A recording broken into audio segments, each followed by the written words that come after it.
नमस्कार। नेकपा भित्रको कुर्सीको लडाईँले शुक्रबार दिनभर नेताहरूलाई दौडधुप बनायो। कति बेला पुल्चोक स्थित मन्त्री क्वार्टर त कति बेला धुम्बारेमा रहेको पार्टी कार्यालय, प्रधानमन्त्री निवास बालुवाटार, प्रचण्ड निवास खुमलटार नपुग्ने त कुरै भएन। आफ्नै गुटगट भेलाले बालकोट, भैँसीपाटी र डल्लुका नेताका घर पनि बसले तातिए। गुट फेरबदलले मात्रै होइन, आफू कता लाग्दा फाइदा हुन्छ भन्ने नेताहरूको दौडधुप पनि जारी नै रह्यो।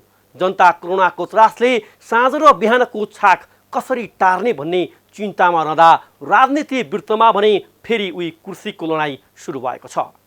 ओलीलाई प्रधानमन्त्री र अध्यक्ष दुवै पदबाट बाहिर राख्न चाहेका प्रचण्ड, माधव, झलनाथ र वामदेवको कसरत कहाँ गएर टुङ्गोमा पुग्छ यसै भन्न सक्ने अवस्था छैन। तर झन्डै 30 वर्षदेखि एक छत्र पार्टीमा हैकम जमाएका प्रचण्ड एमालेसँगको पार्टी एकतापछि दोस्रो वरियतामा परेको पहिलो पटक हो। तत्कालीन माओवादीमा मोहन वैद्य र बाबुराम भट्टराईले कयौं पटक अन्तर्द्वन्द चलाए, तर प्रचण्ड बरु पार्टी फुटाउनै दिएर भए पनि पार्टीको नेतृत्व कहिल्यै छाडेनन्।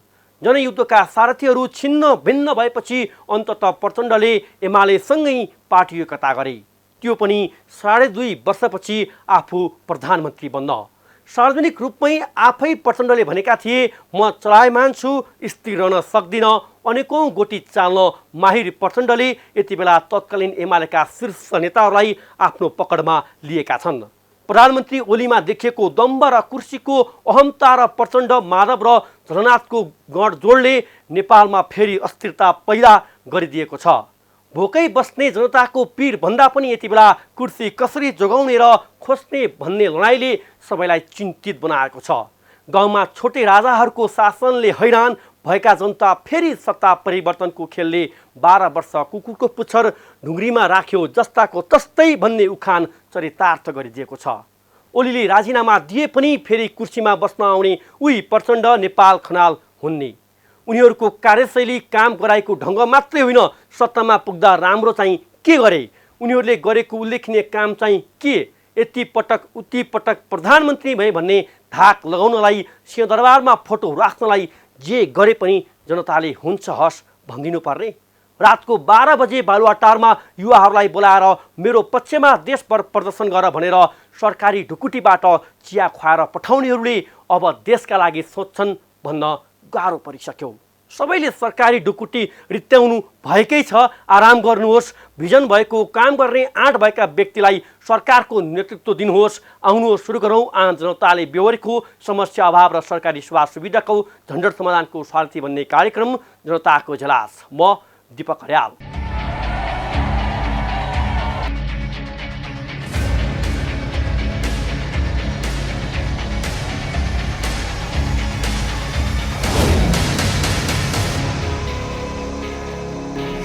आज हामी निरन्तर कार्यक्रममा उठाउँदै आएको ललितपुर जिल्लाका क्रसर र खानी क्षेत्रमा बिहिबार भएको कुटाकुट बारेको एक्सक्लुसिभ भिडियो सहितको वास्तविकता उजागर गर्दैछौँ।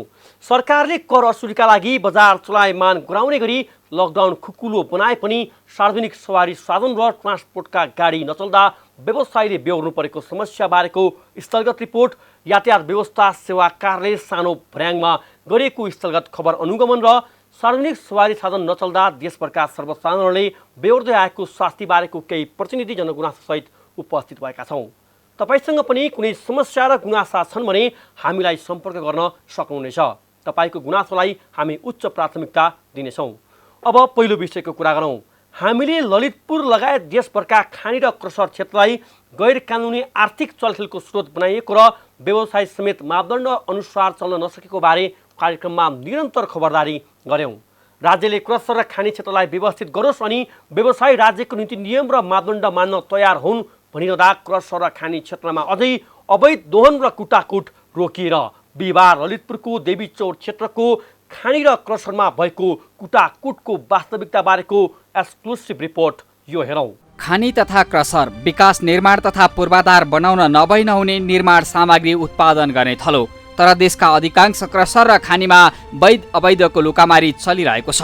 डाँडा पाखा फोडिने ललितपुरको लेले, टिका भैरव अनि देवीचौर क्षेत्र होस् वा नदीमै एक्स्ट्राभेटर डुबाएर नदीजन्य पदार्थको दोहन हुने दोलखा, काभ्रे, बारा, मकवानपुर, चितवन, बुटोल, भैरवा लगायतका क्षेत्र देशैभर यति बेला केही बाहेक अधिकांशले अवैध दोहन चलाइरहेका छन्। हामीले कार्यक्रम मार्फत सम्भव भएसम्म क्रसर र खानीलाई व्यवस्थित तथा वैधानिक बनाएर राज्यको राजस्वमा योगदान पुर्याउनुपर्छ भन्दै बारम्बार खबरदारी गरिरहेका छौँ।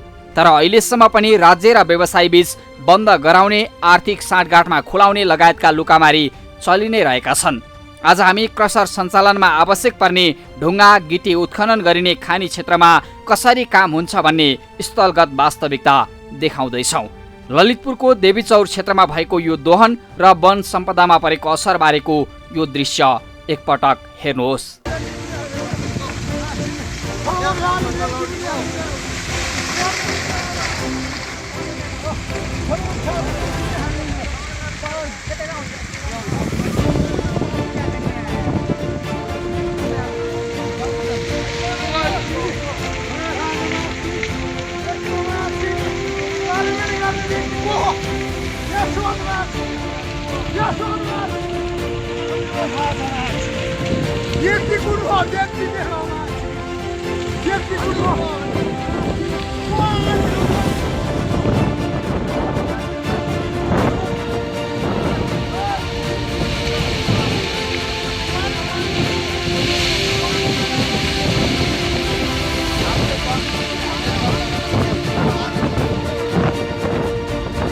यही दोहनका कारण देवीचौर क्षेत्रको कटुवा दहमा बिहिबार कुटाकुट्ने भएको छ।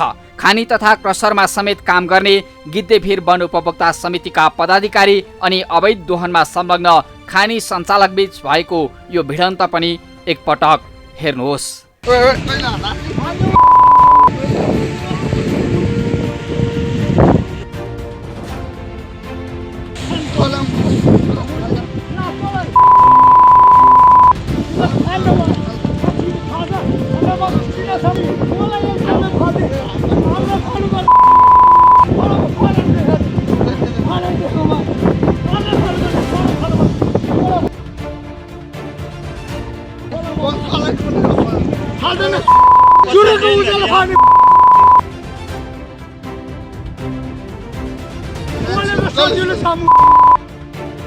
निकै माथिबाट पाखो नै खसेर बाटो पुरिएपछि वन उपभोक्ता समिति सहितका स्थानीयहरू जोखिम र वन पैदावारमा परेको असरबारे जानकारी गराउन खानीमा काम गरिरहेकाहरू समक्ष पुग्छन्, जहाँ संवादभन्दा भिडन्तको अवस्था सृजना हुन्छ अनि दोहोरो कुटाकुट नै चल्छ। एकपटक यो दृश्य फेरि हेरौँ।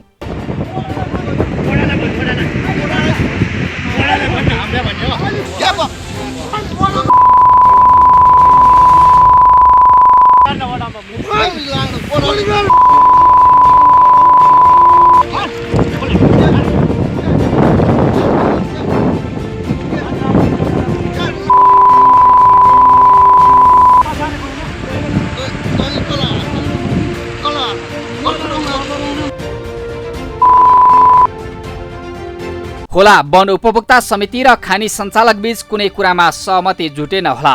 उपभोक्ता समितिले समेत खानी तथा क्रसर सञ्चालकसँग लाभ लिने उद्देश्य मात्रै राखेर अवरोध पुर्याएका पनि होलान्। तर यसो भन्दैमा कसैमाथि निर्घात कुटपिट गरिनु गम्भीर विषय हो। हामीले घाइते भएर एक निजी अस्पतालमा उपचाररत वन उपभोक्ता समितिका अध्यक्ष प्रेमबहादुर थिङ, सचिव मुरली महतसँगै घटना के भएको थियो भन्ने बारे जानकारी लिएका छौँ। अस्पतालमा ठुलो क्यामेराले संवाद गर्ने वातावरण नमिलेपछि हामीले सूक्ष्म क्यामेराको सहायतामा घटनाबारे घाइतेसँग लिएको जानकारी यो पनि सुनौ र हेरौँ। अनि कति बजेको घटना हो सर? 4 बजे पुरा 4:30 दिउँसो। अनि त्यो चाहिँ के वनमै हाने थियो? कुन वनमा हाने हो? अलिकति मलाई डिटेलमा भनिदिनु न, कति बजे के भएको थियो, के भयो थोरै भन्नुहोस् त थोरै। गिद्धेभिर वनमा हो।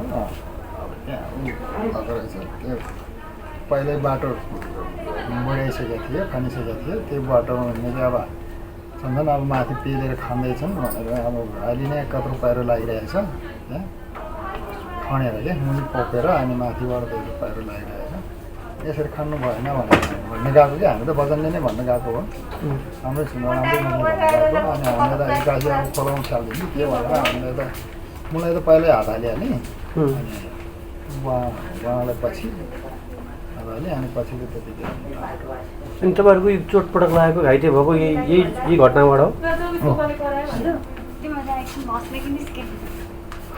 अनि उजुरी गर्नु पो पुलिस चौकीमा उहाँले गर्नुभएको छ अरे उहाँको भाइ हिजो भएको भन्दा पनि अस्तिदेखि नै पहिलादेखि नै भएको हाम्रो वन क्षेत्रमा बढी नखनौँ यो जति भनेको छ जसले जे भनेको छ त्यो क्राइटेरिया होला यसको क्राइटेरिया पुऱ्याएर खन्नु यत्रो चाहिँ पाहाड लडिङहरू खन्ने हामी त त्यहाँ माथि खाजा खान आएको ठाउँमा गरङ रङ लडाइ देखियो पाहाडै खसेको देखियो अनि त्यसपछि के भयो भन्दा त्यहाँको स्थानीय हाम्रो दिदीबहिनीहरू पनि हुनुहुन्छ त्यहाँ हामी मात्रै 2-4 मात्रै गयो होइन अरू पनि हुनुहुन्थ्यो अरू स्थानीय दिदीबहिनीहरू तिमीहरू वास्तै गर्दैनौ त यस्तो भइरहेको छ नि भनेर भन्नु मलाई जाउँ त हामी मात्रै किन जाने आउनु मात्रै प्या हो चाहिने सबै हामी तपाईँलाई हो तपाईँहरू गयो हामी पनि जाने नभए हामी नजाने भन्नु भनेको अनि त्यहाँबाट कसले लागेको भाइ यो कसको हो यो भन्नु भने बागमतीमा फाल्दै पर्ला पहिलो शब्द यो जो त्यो मेसिन 100 जी मेसिन कसको हो त्यसका मान्छे अहिले पीडितले खानी सञ्चालक र उनीहरूबाट परिचालितबाट कुटपिट भएको भन्दै प्रहरीमा जाहेरी समेत हालेका छन्। सरकारी मापदण्ड लत्याएर मनलाग्दी दोहन गर्ने र गुण्डाराज चलाउने खानी सञ्चालक अनि क्रसर व्यवसायी के कानुन भन्दा माथि हुन्? अर्कोतर्फ निर्माण सामग्री चाहिन्छ, विकास निर्माणमा नभई नहुने पदार्थ हो भन्ने सरकारले किन माटो अनुकूलको मापदण्ड बनाएर खानी र क्रसरलाई व्यवस्थित गर्न चाहँदैन? दुवै पक्ष आफ्नो कमजोरी सुधार गर्दै सकारात्मक सुधारमा केन्द्रित बन्नुपर्छ।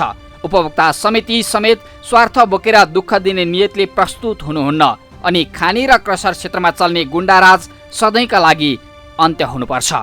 कुटाइखानी वन उपभोक्ता समितिसँगै स्थानीय क्रसर र खानीमा समेत काम गर्ने व्यक्ति कुट्ने पनि मनलाग्दी डाँडापाखा दोहन गरेर कमाउन पाउनुपर्छ भन्ने यही क्षेत्रका व्यक्ति।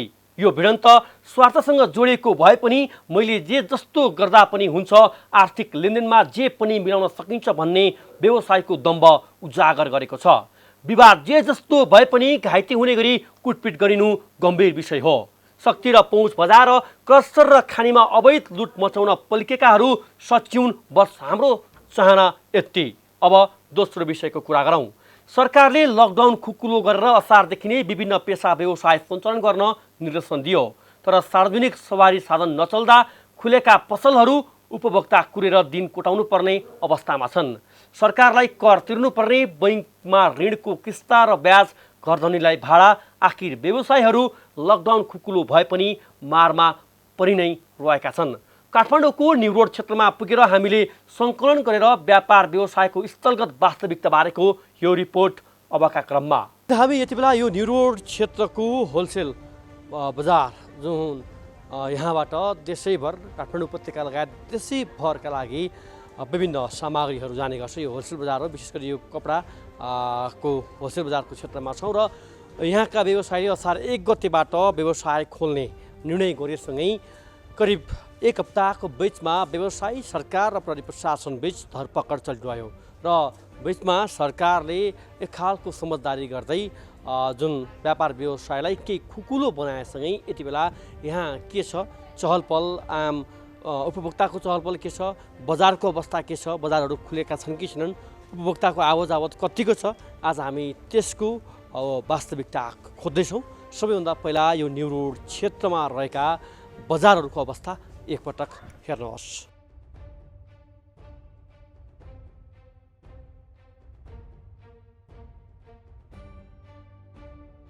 हो, बजारहरू खुलेको करिब 20 दिन बित्न लागिसकेको छ, तर उपभोक्ताको चहलपहल एकदमै न्यून छ। अर्थात् व्यवसाय चलायमान भएको छैन, बस खुलेको मात्रै छ। र यति बेला यहाँका व्यवसायीहरूले जुन केही दिन अगाडि यहाँका व्यवसायहरूको सङ्घले पनि जुन व्यवसाय सुचार भए पनि व्यवसाय चलायमान नभएको भन्दै यो समयको बेचको भाडा र बैङ्कको किस्तालाई सरकारले हेरिदिनुपर्ने मागसहित विज्ञप्ति जारी गरेको थियो र आज हामी यहाँका व्यवसायीसँग पनि थप यसको वास्तविकता खोज्छौँ र यहाँ विभिन्न व्यवसायहरू रहेका छन्। हेर्न सक्छौँ हामी यसको जुत्ता पसल, यहाँ रहेका अन्य कपडा पसलहरू, जेन्ट्स लेडिजका चाहिँ आवश्यक पर्ने अन्य सामग्रीहरू लगायत सम्पूर्ण सामग्रीहरू यहाँ रहेका छन्। त्यहाँका व्यवसायीसँग आम उपभोक्ताको उपस्थिति कस्तो छ, बजार के छ, चलायमान हुन के कारणले सकिरहेको छैन, समस्या के छन्, आज ती केलाउनेछौँ। सबैभन्दा पहिला हामी यो जुन जुत्ता पसल छ हामी यहाँबाट कुराकानी गर्छौँ। हजुर स्वागत छ। नमस्कार, धन्यवाद छ। के छ पसल खोल्नुभएको कति दिन भयो, के छ पसलको अवस्था अहिले? पसल खोलेको त 20 दिन जति भइसक्यो होइन। यो लकडाउन चाहिँ एक गेटबाट खोलेको हो, खोलेको मात्र भयो, खोले त कुनै उपलब्धि छैन।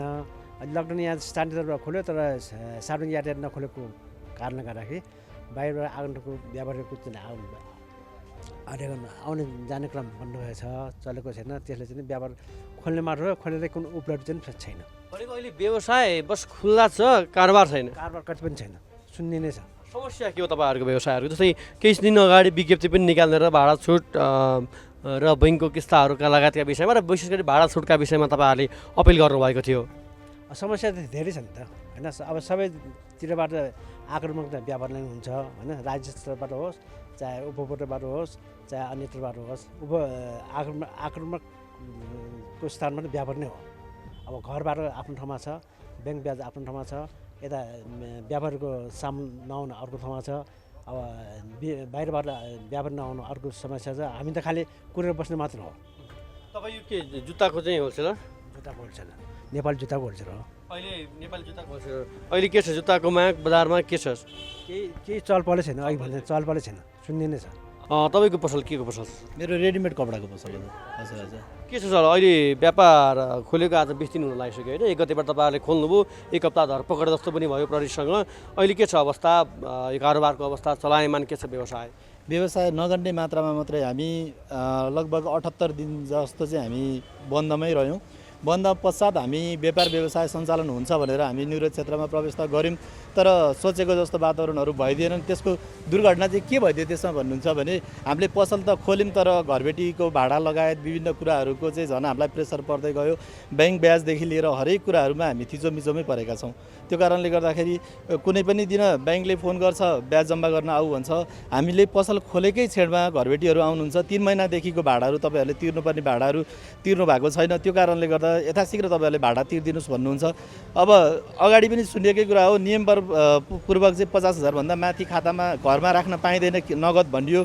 त्यो भन्ने पश्चात पनि हामी घरमा बाध्य भएर 78 दिनसम्म हामी लकडाउनको पूर्ण सरकारलाई समर्थन गर्दै पालना गर्दै गयौँ।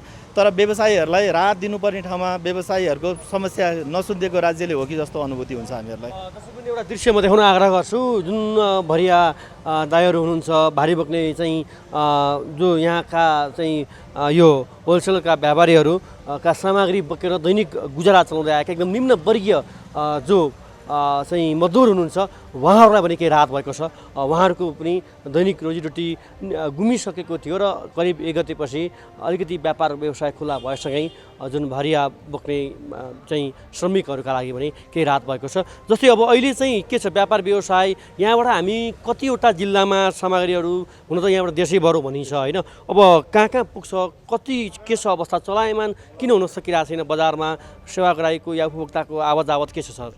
हाम्रो यस्तो रह्यो, सर्वप्रथम त हाम्रो कोभिड सुरु हुनुभन्दा अगाडि हाम्रो बजारमा सामानहरू नभएको अवस्था, किनभने त्यतिखेर जाडो सिजन थियो।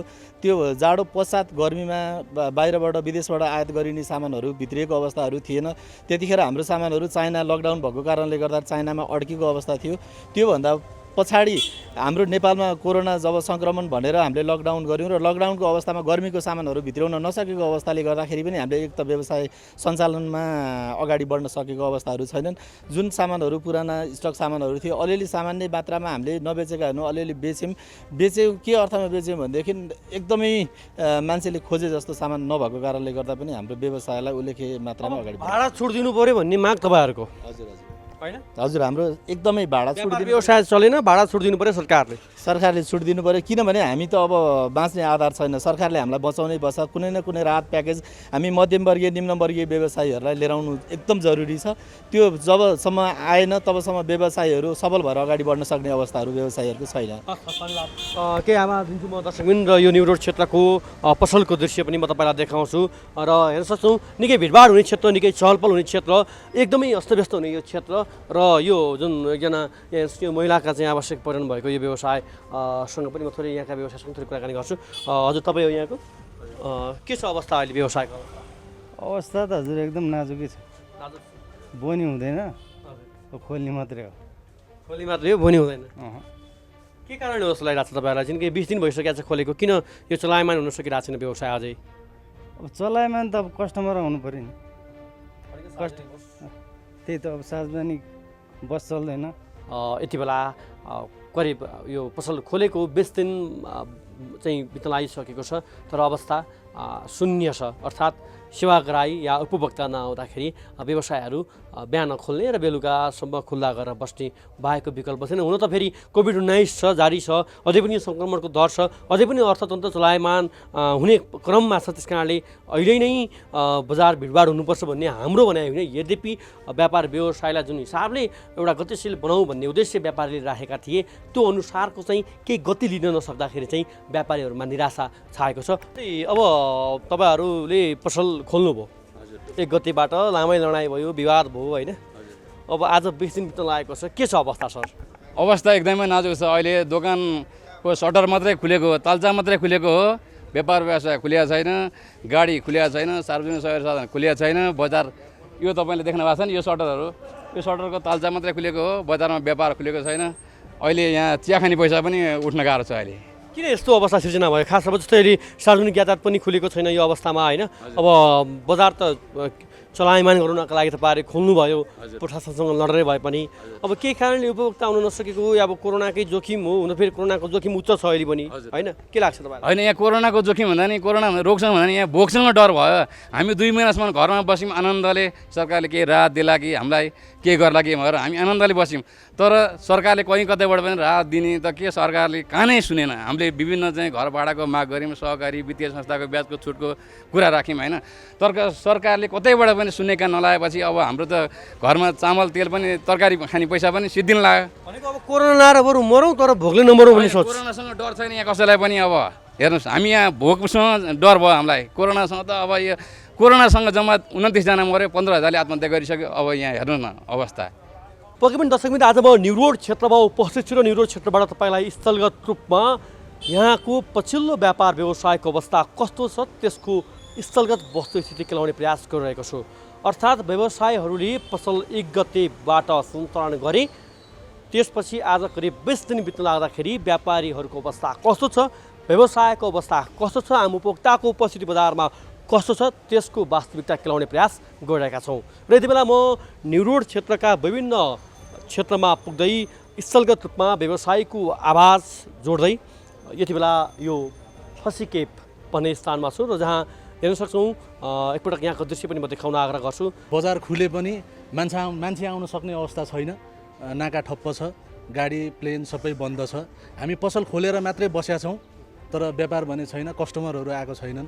अब सबै कस्टमर, काठमाडौँको बजारभन्दा ठुलो बजार भनेको तराई भेगको बजार हो होइन? पश्चिम पूर्व कोही पनि मान्छे, बाहिरको मान्छे आउन नपाएपछि हामीले व्यापार गर्न धेरै गाह्रो छ। पसल खोलेर हामी थपना जस्तो बस्ने मात्रै हो। हाम्रो कहाँबाट लिन आउँछ सामान बाहिर जिल्लाबाट? बाहिर जिल्लाबाट सबै ठाउँबाट आउँछ, हाम्रो नेपालभरिको धनगढीबाट, महेन्द्रनगरबाट, बुटोल, नेपालगञ्ज, विराटनगर, हेटौँडा सबैतिरको कस्टमर छ हाम्रो देशैभरबाट, सबै जिल्लाबाट। तपाईँहरूको छलफल अहिले कुराकानी भएको छ, सामान के छ, स्टक छ या छैन, सक्या हो भने अब कसरी चाहिँ ल्याउने भन्ने कुरा, त्यस्तो छलफल के भएको छ? लकडाउनको बिचमा पनि अलिअलि अब लुकीछिपी व्यापार गर्नेहरूले अलिअलि सामान मगाइरहेछन्, पैसा हाल्ने, जति बिल बन्यो त्यति बराबरको सामान मगाउने चाहिँ भइरहेछ। तर त्यसले मात्रै व्यापार धान्दैन नि हाम्रो त सर। हामीले त व्यक्तिगत 2-4 जनालाई व्यापार गर्न भनेर सामान ल्याएको हुँदैन, त्यत्रो लगानी हुन्छ। अग्रिम 3-4 महिना अगाडि लगानी गरेर चाइना गएर सामान लिएर आएको हुन्छ हामीले होइन? अनि 4 जनाले सामान अर्डर गरेर मगाएको भरमा त हामी त बाँच्न गाह्रो हुन्छ नि त। पक्कै पनि दर्शक पनि यो व्यवसायहरूको आवाजलाई मैले जोडिरहेको छु र धेरैभन्दा धेरै आवाज जोड्न गइरहेको छु र मुख्यतया समस्या भनेको मुलुक कोभिड-19सँग लडिरहेको छ। अर्कातर्फ यति बेला व्यवसाय या अर्थतन्त्र को चाहिँ विषयमा भनौँ न अर्थतन्त्र प्रभाव पर्ने हो, अर्थतन्त्रमा ठुलो धक्का लाग्छ भन्ने बसेकातर्फ भइरहेको छ र अर्कातर्फ यही बिचमा सलह किराको प्रकोपले पहाडी जिल्ला विशेष गरी पश्चिमतर्फका जिल्लाहरूमा आतंक मचाएको छ। यस्तो परिस्थितिमा सरकारले एउटा संयन्त्र बनाएर आम नागरिकलाई सरकार छ भन्ने अनुभूति दिनुपर्ने ठाउँमा सरकार आफै कुर्सीको खिचतानीको खेल गरेर बसिरहेको छ। अर्थात् 2/3 सरकार यति बेला सरकार ढाल्ने या सत्ता परिवर्तन गर्ने भन्ने विषयमा अड्किरहेको छ, जसका कारण आम नागरिकको सरकारप्रतिको आक्रोश यति बेला सडकमा हामीले देख्न पाउँछौँ र आम यो सडकमा भएका नागरिक कोही व्यवसाय होलान्, कोही दैनिक ज्याला मजदुरी गर्ने होलान्, चाहे साना व्यापारी नै किन नहोलान्, उनीहरू सबैको एउटै आवाज हो। यो विषम परिस्थितिमा सरकारले एउटा यस्तो प्याकेज लिएर आइदियोस् जसको जुन प्याकेजले आम व्यवसायी, आम दैनिक ज्याला मजदुरी गर्ने चाहिँ नागरिकलाई, श्रमिकलाई केही राहतको अनुभूति होस्। तर कर तिर्नका लागि ताकेतामाथि ताकेता भइरहेको छ। विभिन्न कार्यालयको दृश्य तपाईँलाई देखाइरहेका छौँ हामीले, जहाँ बिहान 5 बजेदेखि कर तिर्न नागरिकहरू लाइनका लाइन बसिरहेका छन्। अर्थात् यस्तो भद्रगोल परिस्थितिमा पनि नागरिकले राज्यप्रति निभाउने दायित्व निभाइरहेका छन्, तर राज्य भएको अनुभूति भने आम नागरिकले गर्न पाइरहेका छैनन्। र त्यसैको ज्वलन्त उदाहरण हो न्युरोडका व्यापारीहरूको यो गुनासो, यो दुःख, यो पीडा। र अर्कैजना व्यापारी हुनुहुन्छ। हजुर, तपाईँको व्यवसाय के व्यवसाय हो? हजुर नमस्कार, हामी कपडाको व्यवसाय गर्दैछौँ होइन न्युरोडमा। र पछिल्लो समयमा लकडाउन भएपछिको अवस्था सुरुका 10-15 दिन त रमाइलो थिए सबैजनालाई, र तर त्यसपछि चाहिँ एकदमै हामी आफैले अन्यलको रूपमा चाहिँ हामीले अवस्थाहरूमा बिताइरहेका छौँ। मेरो विचारमा सरकारले लकडाउन चाहिँ एउटा धेरै लामो समयसम्म अन्यलपूर्ण वातावरणमा जारी राख्यो। सरकारले आफैले स्पष्ट हुनुपर्थ्यो कि हामीले लकडाउन के को लागि गरिरहेछौँ र यो कहिलेसम्म जारी राख्नुपर्छ भन्ने कुरामा सरकार आफै स्पष्ट हुनुपर्थ्यो। सरकार आफै अस्पष्ट स्पष्ट हुन सकेन। जस्तो 3 हप्ता गर्ने कि 6 हप्ता गर्ने कि 9 हप्ता गर्ने भन्ने कुरा पहिले नै सरकारले एउटा हिसाबले चाँचो पाँचो मिलाएर कुरा गरेको भएदेखि सायद सबैजनाले त्यो अनुसार तयारी हुन सक्थ्यो होला। मेरो विचारमा चाहिँ त्यो भइरहेछ। र आजको अवस्थामा जस्तो पहिला सुरुमा त हामीले आफ्नै पहलमा पसल खोल्नु पऱ्यो, 2-4 घन्टा लुकी छिपी आएर पसल खोल्यौँ। झन्डै भन्दा हामी चोर जस्तो वातावरणमा आएर नि पसल खोल्यौँ होइन। त्यो भने त एउटा व्यापारी जस्तो, व्यवसायी जस्तो मान्छेले चोर जस्तो तरिकाले आएर पसल खोल्नुपर्ने अवस्था आयो। दबाब दिएपछि सायद हाम्रो दबाबले काम गर्यो होला र तपाईँको चाहिँ ल भनौँ न त जोर बिजोरको प्रथा सुरु भएर, चलन सुरु भएर एउटा पसल खोल्ने वातावरण बन्यो। तर वातावरण त बन्यो, पसल खोल्ने मात्र भने ग्राहक आउने वातावरण बनेन। कपडा पसलपछि हामी यति बेला यो न्यु रोडको भाँडा पसलहरूमा आइपुगेका छौँ, जहाँ यति बेला यो भाँडा पसल, यसै गरी यो कपडाहरू र यसै गरी यो चाहिँ महिलाका आवश्यक पर्ने सामग्रीहरू रहेको पसल हो। र म थोरै केही प्रतिक्रिया पनि लिन्छु यहाँका व्यवसायहरूसँग। के छ पसलको अवस्था? के छ दाइ, पसलमा चहल पहल के छ अहिले? यही छैन दाइ, व्यवसाय खतम छ लकडाउनले। खोल्ने बस्ने, घर जाने आउने, त्यो मात्रै हो। व्यापार छैन अलिअलि पनि? छैन सर, केही छैन। व्यापार सेवार सुन्ने बिहान 8 बजी आउने, बेलुका 7 बजी घर जाने मात्र काम हो। यो मठ मन्दिरको चाहिँ पूजा सामग्री पनि रहेछ यहाँ होइन? यो पनि कोही अलि चले होइन। अब पूजाबाट के हुनु, अब मलाई मासु लगाइरहेको छ त्यहाँ माथि के पूजाबाट होइन। के छ दाइ अवस्था बजारको? ठिकै छ, खासै पहिलाको रेन्ज त छैन। अलिअलि दिन चलाउने मेलो, टाइम पास। व्यवसाय कतिको भएको छ? व्यवसाय छैन। उपभोक्ताहरू आउनु भएको छैन? आउँदै नआउने पनि भन्न अलि मिल्दैन। आउनु चाहिँ आउनुहुन्छ, तर जति आउनु पर्ने त्यो चाहिँ छैन। अब यो यातायातको साधन नचलेसम्म त हुँदैन नि। यो त घरमा बसिराख्नुभन्दा यसो टाइम पास पनि हुन्छ, साथीभाइसँग गफसप गरिन्छ भन्ने मेलो मात्रै हो, अरू त छैन। काठमाडौँ उपत्यकामा असार 1 पछि खुलेका व्यापार व्यवसायहरू खुल्ला रहेका छन्, तर व्यक्ति व्यवसायहरू चलायमान हुन सकेका छैनन्, जसका कारणले आम व्यवसायहरू उपभोक्ता पर्खिरहेका छन् र उपभोक्ताहरूलाई आवश्यक भए पनि सरकारले लकडाउन थपेका कारणले, लकडाउन जारी रहेका कारणले आम उपभोक्ताहरू बजारसम्म आएर आफ्ना आवश्यक पर्ने सामग्री किन्न सकिरहेका छैनन्, जसका कारणले गर्दाखेरि पनि बजारमा थप चलायमान हुन सकेको छैन। अर्कातर्फ काठमाडौँ उपत्यकामा दिनौँ सङ्क्रमित बढिरहेका छन्। यस्तो अवस्थामा यहाँको सावधानी र सतर्कता पनि गम्भीरतापूर्वक, ध्यानपूर्वक अपनाउनु पर्ने देखिन्छ। सरकार केही सीमित व्यक्ति र व्यवसायको मात्र बन्नुहुन्न, मारमा परेका व्यवसायहरूका लागि राहत लगायतका सेवा सुविधामा सरकारको चासो पुगोस् अनि व्यवसायीहरू पनि आफ्नो कर्तव्य र जिम्मेवारप्रति इमान्दार बनुन्। अब एकैछिन विश्रामपछि काठमाडौँको सानो भर्याङ स्थित यातायात व्यवस्था सेवा कार्यालयमा गरेको स्थलगत खबर अनुगमन र सार्वजनिक यातायात नचल्दा सर्वसाधारणले पाएको समस्याबारेको जनगुनासोसहित उपस्थित हुनेछौँ। हामीसँगै रहनुहोला।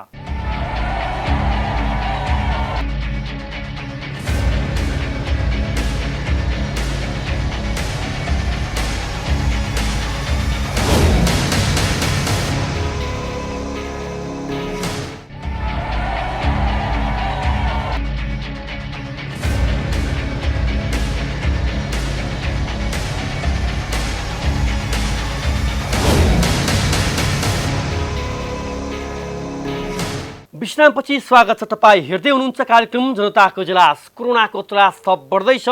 सरकारले उच्च सतर्कताका साथ सरकारी कार्यालय 2 शिफ्टमा सञ्चालन गर्न निर्देशन दिएको छ। सेवाग्राहीको उपस्थिति स्वास्थ्य सतर्कताबारे बुझ्न काठमाडौँको सानो भर्याङ स्थित यातायात व्यवस्था सेवा कार्यालयमा हामी पुग्दा के देखियो त हेरौँ यो स्थलगत खबर अनुगमन। नमस्कार, इजलास छड्केमा यहाँलाई स्वागत छ। हामी यति बेला यातायात व्यवस्था सेवा कार्यालय सानो भर्याङ काठमाडौँको कार्यालयमा आइपुगेका छौँ र हामी हरेक कार्यक्रम अघि विभिन्न सरकारी कार्यालयमा पुगेर त्यहाँको सेवा प्रवाह के छ र कर्मचारी जनताको सेवाप्रति उत्तरदायी छन् या छैनन् यसको बारेमा स्थलगत वास्तविकता खबर अनुगमन मार्फत देखाउने गर्छौँ। र यो कार्यालयमा यहाँले देख्न सक्नुहुन्छ निकै भिडभाड छ। सरकारले कोभिड-19 कोरोनाको महामारी जारी रहँदा सुरक्षा सावधानी अपनाएर सरकारी कार्यालय खुल्ने र सेवाग्राहीलाई सेवा दिने भनेको छ। तर यो अवस्था हेर्दा यहाँ कुनै पनि सुरक्षा सावधानी अपनाइएको छ जस्तो देखिँदैन। सेवाग्राहीको भिडभाड छ। राज्यलाई कर तिर्न आउँदाखेरि यस्तो परिस्थिति हो। यो सरकारले 2 शिफ्टमा कार्यालय खोल्ने भनेको 2 शिफ्टमा होइन, 1 शिफ्टमा नि छैन। सबै हामी राज्यलाई पैसा तिर्न आएको। यस्तो महामारीमा कहाँबाट गरे कसरी गरेर राज्यलाई ट्याक्स तिर्न आउँदाखेरि यस्तो बिहाल छ। कसरी कुन हालतमा हामीले तिर्ने सिस्टम त हुनु पर्यो नि। केही राज्यलाई कर तिर्न आएछ कि टाइम टु टाइम अलि लामो समयसम्म यिनीहरूले खोल्नु पर्यो। आज 1 बजीसम्म भनेछ 200 कुपन बाँडेछ, मान्छेहरू 300 जना छ। राज्यलाई ट्याक्स तिर्न आएको, हामी कर तिर्न आएको, हामी व्यक्तिगत कुनै केही गर्न आएको होइन। यस्तो बेलामा यस्तो परिस्थिति छ। राज्य कहाँ निराएको छ अनि हामीले तिरेको पैसा खाएर बाहिर घर बनाउने, यो नि राज्यको नीति हो। यो सेवाग्राही हुनुहुन्छ, जोखिम छ भिडभाडमा, यति बेला नजानु भनेको छ। 15 जनाभन्दा बढी भिडभाड नगर्नु भनेको छ सरकारले। तर यो अवस्थाले देखाइरहेको छ यहाँ चाहिँ भिडभाड निकै धेरै छ। यो भिडभाडले देखाइरहेको छ कि कोरोनाको महामारीसँग नागरिक त्यति त्रसित छैनन् भन्ने खालको कुरा पनि देखाइरहेको छ। ब्लू बुक नवीकरण गर्नको लागि हो। हजुर, ट्याक्स तिर्न भिडभाड छ, गाह्रो छ है। गाह्रो छ सर। टोकन लिनुभयो? टोकन छैन, पाएको छैन। आज पाउने अवस्था पनि छैन जस्तो लाग्यो। हजुर। कतिजनाले तिर्ने रे आज शुक्रबार भएको कारण 200 जना छ सर। 200 जनाले सेवा। हजुर एकदम। केही भिडभाड गरेर बसिरहनु भएको छ टोकनको लागि, केही लाइन लागिरहनु भएको छ कर तिर्नको लागि। भौतिक दूरी कायम गरेर सामाजिक जाने भनेको छ, तर भिडभाड गर्नु परिरहेछ। सामाजिक दूरी भनेको तपाईँको कायम नै भएको छ। सरकारले यस्तो गरिरहेछ अहिले तपाईँको एउटा बिल बुक नवीकरण गर्नुको लागि 2 दिन जानुपर्छ होइन सर होइन। अब यहाँ चाहिँ तपाईँको चाहिँ अब हामीले चाहिँ टिफिन नै लिएर आउनु पर्यो। म बिहान 5 बजी आएको, 5 बजीदेखि लाइन बसेछ, भित्रको राम्रो व्यवस्थित छैन होइन। यातायात कार्यालय भद्रगोल छन्, कहिले सुध्रेनन्, कहिले व्यवस्थित भएनन्। यातायात कार्यालय सरकारले यस्तो खालको शाखाहरू धेरै ठाउँमा खोल्नु पऱ्यो होइन। सबैले सहज हुनु पऱ्यो। एकै ठाउँमा गएर यत्रो मान्छे यस्तो सङ्कटको बेलामा पनि यहाँनिर चाहिँ यत्रो मान्छे थुपारेर होइन सरकारले चाहिँ जनताहरूको राम्रो व्यवस्था गरिरहेको छैन। अब हामीले यत्रो कर तिरिरहेछ होइन। यहाँ एउटा कर तिर्नुको लागि सरकारलाई कर तिर्नुको लागि यत्रो लाइन बस्नुपर्छ। हामीले खाना बनाएर ल्याउने अवस्था भइसक्यो हामीलाई। यातायात व्यवस्था सेवा कार्यालय सानो भर्याङमा छौँ र सेवाग्राहीको भिडभाड र चाप बढिसकेपछि यहाँ केही बिचौलिया मार्फत टोकन समेत महँगोमा बेचिएको छ भन्ने जानकारी पनि हामीलाई आइरहेको छ। के छ वास्तविकता? सेवाग्राही लाइन लाग्ने, बिहानदेखि आएर बस्ने अनि भिडभाड देखेपछि यही मौकामा कमाउन पल्किने व्यक्तिहरू यस्ता कार्यालयमा धेरै हुन्छन्। त्यस्ता कार्यालयबाट सेवाग्राही पनि बस्नुपर्छ र यातायात व्यवस्था कार्यालयले पनि त्यस्ता टोकन बेचेर अनाधिकृत रूपमा कमाउने व्यक्तिहरूलाई नियन्त्रणमा लिनुपर्छ। हामी यो भन्छौँ र त्यस्ता व्यक्तिहरूको पहिचान गर्नमा हामी पनि चासो दिनेछौँ। कहाँदेखि आउनु? म कितपुरबाट आएको छु। कति बेलादेखि लाइन? म बिहान 6 बजे आइपुगेँ। 6 बजेदेखि भिडभाड छ? भिडभाड अहिलेसम्म पुग्नु भएको छैन। के भन्नुहुन्छ त यो यातायात कार्यालयको यो भद्रगोल अवस्थालाई? भद्रगोल त अब कोरोनाको महामारी जस्तो छ अब हामी पनि अफिस हिँड्नुपर्ने हेर्ने हजुर होइन अब अफिस जानलाई अरू अर्को साथीलाई आएर म हिँडिरहेको छु अहिले। सेवक राई, भौतिक दूरी कायम गर्ने भनेर भनिएको छ, तर यसरी सँगै टाँसिएर यसरी भिडभाड नगरौँ, टोकन नपाइएला कर तिर्ने, कति बेला कार्यालय बन्द होला ठेगान हुन्न, लाइन लागौँ, जोखिम मोलेर यसरी लाइन लाग्नुपर्छ जुन दृश्यले पनि देखाइरहेको छ। बिहान 6 बजेबाट आयो, डर पनि लागिरहला। डर पनि लागिरहेछ, कोरोनाको सङ्क्रमणको डर त सधैँ छ नि। र पनि हजुर आउनै पर्यो हजुर। यहाँ थुप्रै सेवाग्राही हुनुहुन्छ, संयौँको सङ्ख्यामा सेवाग्राही हुनुहुन्छ। हामी उहाँहरूसँग पनि जानकारी लिनेछौँ के को लागि आउनुभयो। यहाँ एकजना दाइ हुनुहुन्छ। नमस्ते। के को लागि आउनुभयो हजुर? कर तिर्न आएको। कर तिर्न हजुर। कर तिर्न यसरी लाइन लागेर तिर्नुपर्ने देश यो चाहिँ एउटा मात्रै होला है? हजुर नेपाल मात्रै हो। बिहान 6 बजेदेखि आएर लाइन बसेको, 9 बज्यो। अब कति बजीसम्म पालो हुन्छ थाहा छैन। यो बिलबुक रिन्यू गर्न आएको छ। हजुर। कति बजेदेखि लाइनमा? 6 बजेतिर आएको, अनि 53 नम्बरमा पालो छ। 53 नम्बरमा लाइन लागेर हेर्नु भएको छ? बिहानैदेखि खै अब यस्तो छ, कोरोनाको सामाजिक दूरी कायम गर्ने चाहिँ यस्तो सिस्टम अलिकति सरकारले गराइदिनु पर्ने होइन। अब हिजो आए, हिजो चाहिँ फर्केर गए, अब यहाँ आउँदाखेरि टोकन बन्द भयो भन्थ्यो, त्यहाँदेखि फेरि आज चाहिँ बिहान 6 बजे आएको। र विशेष गरी यातायात कार्यालय, यो यातायात कार्यालयको कुरा गर्नुपर्दा सरकारले 2 सिफ्टमा कार्यालय खोल्नु भनेको छ, बिहान र बेलुका। तर सीमित कर्मचारी भएका कारण 10 बजे मात्रै कार्यालय खुल्छ, तर सेवाग्राही 5 बजेभन्दा अगाडिदेखि यसरी सडकमा आएर जोखिम मोलेर लाइन बस्नुपर्ने बाध्यता छ। यो बाध्यता आखिर सरकारले कहिले बुझ्छ? यातायात कार्यालयलाई थप भद्रगोल बनाउन प्रदेश मातहत राखिएको छ। कसले समन्वय गर्ने त्यसको कुनै पनि लेखाजोखा छैन। प्रदेश मन्त्रालय र प्रदेश सरकार निकै टाढा छ, तर यातायात टाढा रहेका यसरी यातायात कार्यालयलाई न नियमन भएको छ, न व्यवस्थित गर्ने काम भइरहेको छ। कर तिर्न कर तिर्न लाइन लाग्नुपर्ने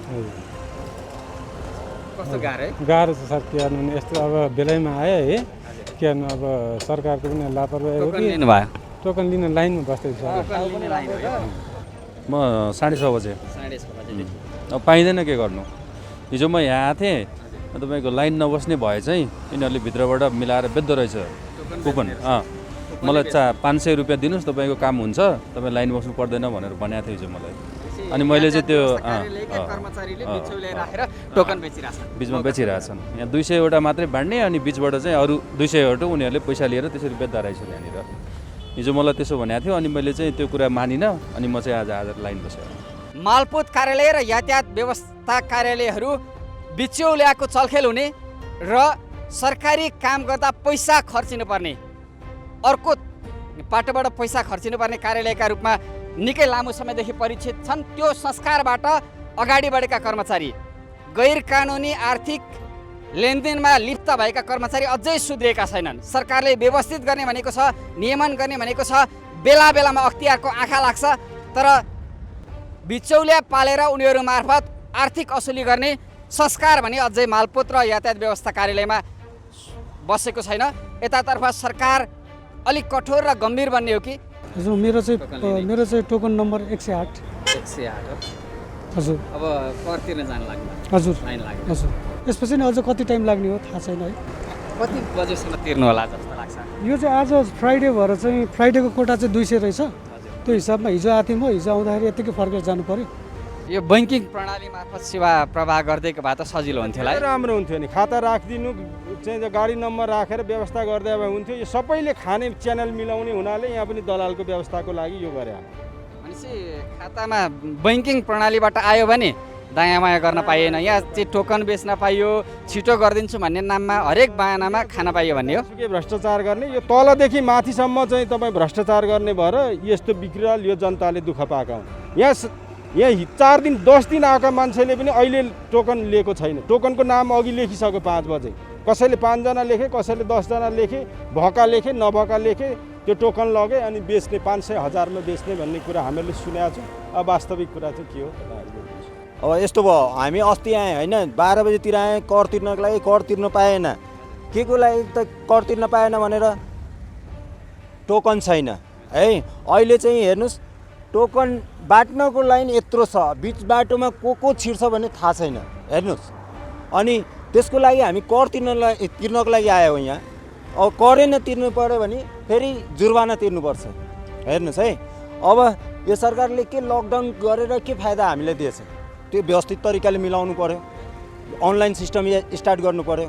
करै तिर्नु छ भने हामी बैङ्किङ प्रणाली मार्फत चाहिँ कारोबार गरियो भने पैसा खान पाइँदैन नि त बिचौला पाला। हजुर हजुर, त्यो अब यहाँ घुसखोरी धेरै चलिरहेछ। जस्तो अब एउटा टोकन लिनको लागि 500-300 रुपियाँ दिनुपर्छ, त्यस्तो भइरहेछ।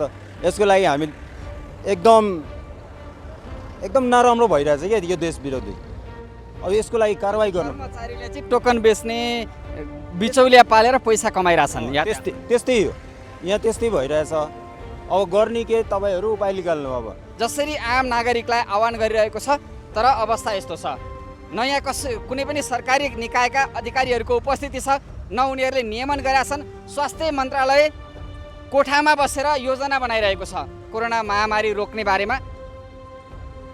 कोरोना जाँचको सुस्तता पनि कायमै छ भने यसरी उपभोक्ता भिडभाड गरेर सरकारलाई कर तिर्छु, राजस्वमा योगदान दिन्छु, लकडाउनका कारण सुस्त भएको सरकारको अर्थतन्त्र चलायमान गर्छु भन्दा यसरी जोखिम मोलेर आफै जोखिम मोलेर त्यो बाध्यतामा बसेर कर तिर्नु परिरहेको छ यातायात व्यवस्था कार्यालयमा।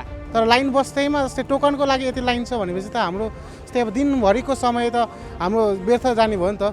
अब सरकारलाई पैसा तिर्छु भन्दाखेरि त अब यस्तो गाह्रो छ भनेपछि त अब जस्तै अब सरकारबाट पैसा उठाउनु भएपछि त कति गाह्रो होला भन्ने कुरा पनि हुन्छ मेरो धारणा अनुसार। यहाँ यसरी सयौँ सेवाग्राही लाइन लागिरहनु भएको छ यातायात व्यवस्था कार्यालयमा।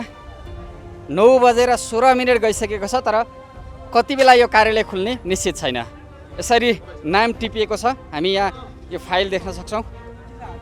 200 जनालाई सेवा दिने भनेर 200 जनाको नाम टिपिसकिएको छ। अरू सेवाग्राहीले पालो पाउने निश्चित छैन। हामी यातायात व्यवस्था सेवा कार्यालय सानो भर्याङ काठमाडौँ यति बेलासम्म पनि ताला लागेको छ। सिंहदरबारका मन्त्रालयदेखि अधिकांश सरकारी कार्यालय सेवाग्राहीलाई सहज सेवा दिनका निम्ति, भिडभाड नियन्त्रण गर्नका निम्ति भनेर 2 सिफ्टमा खुलेका छन्। तर यो यातायात व्यवस्था सेवा कार्यालय सानो भर्याङको कार्यालयमा भने टोकन वितरण गर्ने समय नै बिहान 9:45 बजे, सङ्ख्या 300 जना भनिएको छ र शुक्रबार 200 जना भनिएको छ। हामी यो सूचना देखाइरहेका छौँ। भर्खरै मात्रै टोकन वितरण खुलेको छ। यति बेला हामीसँग यातायात व्यवस्था सेवा कार्यालय सानो भर्याङका अधिकृत कुलबहादुर बस्नेत सर हुनुहुन्छ। हामी उहाँसँग यहाँको सेवा प्रवाह र सेवाग्राहीको भिडभाड लागिरहेको छ किन व्यवस्थित भएन भन्ने बारेमा जानकारी लिन्छौँ। यहाँलाई स्वागत छ। धन्यवाद। सरकारले 2 सिफ्टमा कार्यालय सञ्चालन गरेर सेवा दिनु पनि भनेको छ, तर त्यो सम्भव किन भएन? मुख्यतः छ हाम्रो दरबन्दी अनुसारको सेवाग्राही चाहिँ अनुपात नमिलेरै हो होइन। हामीसँग थोरै दरबन्दी, मतलब 10 जना मात्रै दरबन्दी, 9 जना दरबन्दीले यो लकडाउनको चाहिँ लगभग 3 महिनाको अवधि र चैत मसान्त चाहिँ भिडभाड हुने समयदेखि नै चाहिँ यो बन्द रहेको अवस्थामा हामीले यो भिडलाई टोकन बेचिन्छ। 500 देखि माथिमा टोकन बेचिन्छ। 200-300 लाई सेवा दिने भनिन्छ, त्यसपछि टोकन बिक्री हुन्छ। हिजो मलाई 500 मा किन्नुस्, लाइनै लाग्नु पर्दैन भन्नुभएको थियो। म फर्केर गएर आज लाइन लाग्दैछु भने सेवाग्राही हामीले भेटाएको छौँ। त्यो चाहिँ सेवाग्राहीहरू पनि अलिकति सचेत हुनुपर्छ होइन। अब त्यस्तो भएको खण्डमा कार्यालयमा आएर सिधै सम्पर्क गर्ने। अब हामीले सम्भव भएसम्म सेवाग्राहीलाई फर्काउँदैनौँ, किनभने हाम्रो कार्यालयमा सेवाग्राही आउने भनेको कर तिर्न हो, बुझ्नुभयो नि। पैसा राज्यलाई नगद पैसा जम्मा गर्न आउने यस्तो चाहिँ पैसाको सर्टेज भइरहेको अवस्थामा नागरिकले हामीले सहसा स्वीकार गरेर सेवा लिनुपर्ने हो। तर हाम्रो बाध्यता एउटै मात्रै के छ भने हामीसँग भएको जनशक्ति अनुसारको मात्रै सेवा दिन सक्छौँ सर। हामी एकैचोटि हाम्रो क्षमताले भ्याउने भन्दा बढी जनशक्ति आयो भने त हामीले पक्कै पनि कसैले पनि गर्न सक्दैन। बैङ्किङ प्रणाली विभिन्न एप्सहरू छन्, सरकारकै बैङ्क छन्। त्यो बैङ्क मार्फत घरमै बसेर तपाईँहरू कर तिर्नुहोस्, अनि यो रसिद लिएर यति समयसम्म आउनुहोस्, तपाईँहरूको चाहिँ राजस्वमा योगदान पुर्याएपछि चाहिँ नवीकरण हुन्छ, अरू प्रक्रिया चाहिँ पछि गर्न मिल्छ भन्न सकिन्न। त्यसको लागि चाहिँ सर यो कस्तो छ भने तपाईँले भनेको एकदम राम्रो कुरा हो। जस्तै हिजो अस्ति नै पनि विद्युत प्राधिकरणले एकदम यो लकडाउनको अवधिमा एउटा एप्स निकालेर उसले सर्वसाधारणलाई आफ्नो पैसा चाहिँ घरमै बसी तिर्ने व्यवस्था गरेको छ। हामीले पनि यो कस्तो छ भने हाम्रो यो व्यवस्थापन चाहिँ हाम्रो निकायभन्दा माथिल्लो निकायले गर्ने व्यवस्थापन हो सर। हाम्रो कार्यालयले यो व्यवस्थापन गर्न सक्दैन र यसको जिम्मा चाहिँ प्रदेश मन्त्रालयले लिने हो र प्रदेश मन्त्रालय योभन्दा अघिल्लो आर्थिक वर्षमै यो चाहिँ भेहिकल रेजिस्ट्रेसन भन्छ, यो पहिला इन्ट्री गर्नुपर्ने हुन्छ। हाम्रो सिस्टम बनाएर इन्ट्री गर्नुपर्ने हुन्छ। हामीसँग अहिले म्यानुअली इन्ट्री मात्रै हुन्छ र त्यो म्यानुअली इन्ट्री यत्र चाहिँ लाखौँको सङ्ख्यामा रहेका सवारी साधनहरूलाई चाहिँ रजिस्ट्रेसन गर्नुपर्ने, भेहिकल रजिस्ट्रेसन गर्नुपर्ने भएको हुनाले त्यो कार्य अघिल्लो आर्थिक वर्षबाटै भइरहेको छ र त्यो अहिले चाहिँ अब तुरुन्तको आजको भोलि गर्न नसक्ने अवस्था भएकोले त्यो मलाई लाग्छ त्यो काम मन्त्रालयले गरिरहेको। हामी यति भन्छौँ, सरकारलाई राजस्वमा योगदान दिन्छु अथवा आफू आफ्ना सवारी साधनको नवीकरण गरेर वैधानिक हुन्छ भन्ने आम नागरिकलाई सरकारले दुःख दिने काम बन्द गरोस्। यसरी लाइन लागेर त्यसमाथि पनि महँगोमा टोकन किनेर सरकारलाई राजस्व तिर्ने जुन सेवाग्राहीको बाध्यता छ उनीहरू दोहोरो मारमा परिरहेका छन्। यसबाट माथि उठेर सरकारले छिट्टै बैङ्किङ प्रणाली मार्फत कर लगायतका प्रक्रिया पुरा गर्ने गरी पहल कदमी लियोस्। हामी सबैको सेवाग्राहीको, हामी सबैको चाहना र अपेक्षा बस यति। आजका लागि इजलास सड्के यति नै। क्यामेरा पर्सन सुमन निरौलाका साथमा म पुण्य प्रसाद धमलालाई पनि बिदा दिनुहोस्। हामी अर्को दिन तपाईँहरूले सेवा लिने र सेवा दिने यस्तै कुनै पनि सरकारी निकाय वा अन्य कार्यालयमा पुगेर खबर अनुगमन गर्ने नै छौँ। नमस्ते। सरकारको निर्देशनको अटेरी एकै सिटमा कार्य सञ्चालन, त्यो पनि स्वास्थ्य सतर्कता बिनै। सेवाग्राहीको भिडभाडमा कुपन लिन समेत बढी पैसा तिर्नुपर्ने बाध्यता। कोरोनाको त्रासमा सरकारलाई कर तिर्न पुगेका सेवाग्राही नै दैनिक लुटिरहेका छन्। तर सरकारी निकाय तैचुप मैचुप भइरहेको छ। यातायातमा भइरहेको ठगी धन्दा बन्द गरियोस् र कोरोनाको उच्च रोकथामबाट बच्न सतर्कता अपनाइयोस्। बस हाम्रो चाहना यति। अब पालो जनगुनासोको। सरकारले लकडाउन केही खुकुलो बनाए पनि शैक्षिक संस्था र सार्वजनिक यातायातका साधन बन्द छन्। निजी सवारी साधन समेत जोर बिजोर प्रणालीमा चलिरहेका छन्। तर सवारी साधन नहुने सर्वसाधारण भने समस्यामा परेका छन्। अत्यावश्यक काममा समेत बाहिर निस्कन नपाएको भन्दै विभिन्न जिल्लामा हाम्रा सहकर्मीसँग सर्वसाधारणले गरेको गुनासो अबका क्रममा।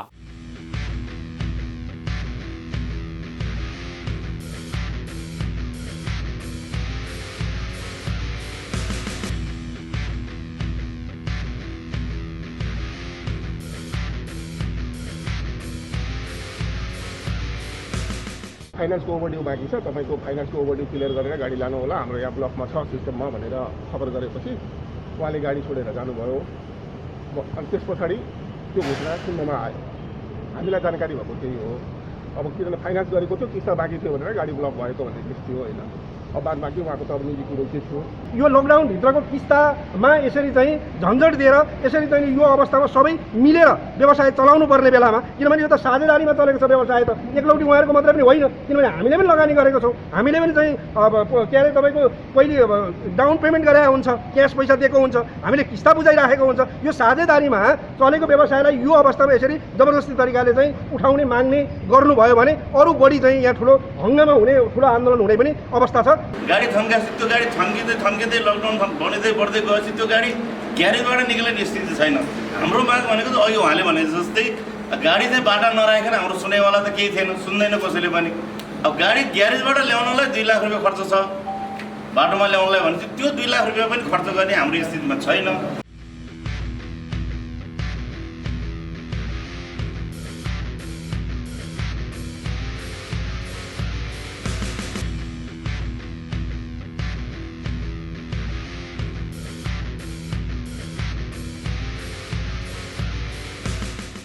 यी र यस्ता कुनै पनि पीडा व्यथा समस्या अनि सरकारी निकायबाट दिने सेवा प्रवाहमा भइरहेका कमजोरीबारे कार्यक्रम जनताको इजलास मार्फत निरन्तर खबरदारी गरिरहनेछौँ। तपाईँ हामीलाई आफूले बेहोरेका समस्या र गुनासो स्क्रिनमा देखाइएको टेलिफोन नम्बर वा इमेल ठेगानामा टिपाएर वा पठाएर समस्या समाधानको साझा आवाज बन्न सक्नुहुनेछ। हस् त आजका लागि जनताको इजलास यति नै। फरक विषयवस्तु र तपाईँहरूकै गुनासोसहित अर्को कार्यक्रममा पुनः उपस्थित हुनेछौँ। प्राइम टाइम्स टेलिभिजन हेर्दै रहनुहोला। नमस्कार।